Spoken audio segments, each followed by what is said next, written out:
দর্শক, আজকে আমি বানাবো বান। বার্গারের জন্য যে রুটিটা তৈরি করা হয় সেটা আজকে আমি আপনাদের তৈরি করে দেখাচ্ছি। এখানে আমি 1 কাপ ময়দা নিয়েছি। 1 টেবিল চামচ করে আমি 3 টেবিল চামচ চিনি দিয়ে দিলাম 3 টেবিল চামচ চিনি। 2 টেবিল চামচ দিয়ে দিচ্ছি সয়াবিন তেল। আপনারা ইচ্ছে করলে ঘি অথবা বাটারও দিতে পারেন। পরে আবার আমি লাগলে তো অবশ্যই পরে দিব একটু লবণ, চিনির ব্যালেন্সটা ঠিক রাখার জন্য অল্প একটু 1 চিমটি লবণ দিয়ে দিচ্ছি।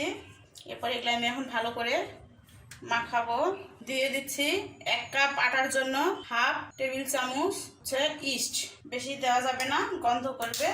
আমি এখন ইস্ট দিয়ে দিচ্ছি, একটু ভালো করে মিশিয়ে নিব।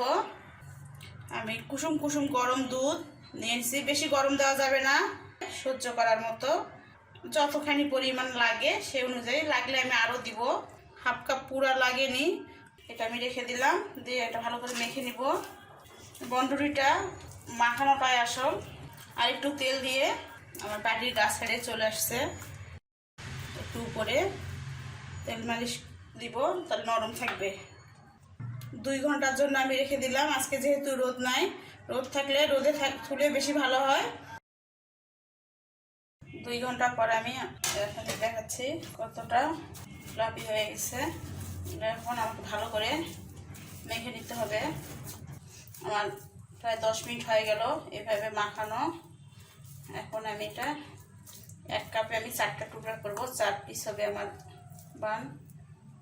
এভাবে আমি ওভেনের ট্রেতে তেল ব্রাশ করেছি। এখন আমি একটা রেখে দিলাম, এরপরে আমি বাকি সব কটা দিব। বান রেডি। আমি আধা ঘন্টার জন্য রেস্টে রেখে দেবো। আধা ঘন্টা পর আমি এটা ওভেনে দিব।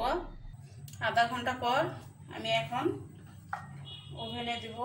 তার আগে একটু দুধ ব্রাশ করে নেই। দুধ ব্রাশ করা হয়ে গেছে। চলুন এবার ওভেনে দিয়ে বেক করে দেখাই। 180-তে করে দিয়ে আমি 10 মিনিট বেক করব। আর উপরে যখন হয়ে যাবে তারপরে আমি নিচে দিব 3 মিনিট দিয়ে বেক করব। বার্গার বান হয়ে গেছে। এখন আমি বাটার একটু উপর দিয়ে ঘষে দিচ্ছি, তাহলে দেখতেও ভালো লাগে, চিকচিক করে, রুটিটা খুব সফট থাকে। এই তো হয়ে গেছে আমার বার্গারের জন্য যে বান বানাইছি। অনেক নরম তুলতুলে হয়েছে। আমার বার্গার বান রেডি। আর আমার রেসিপিটা যদি আপনাদের ভালো লেগে থাকে তাহলে অবশ্যই আমার চ্যানেলটি সাবস্ক্রাইব করে আমার পাশে থাকবেন। আসসালামু আলাইকুম।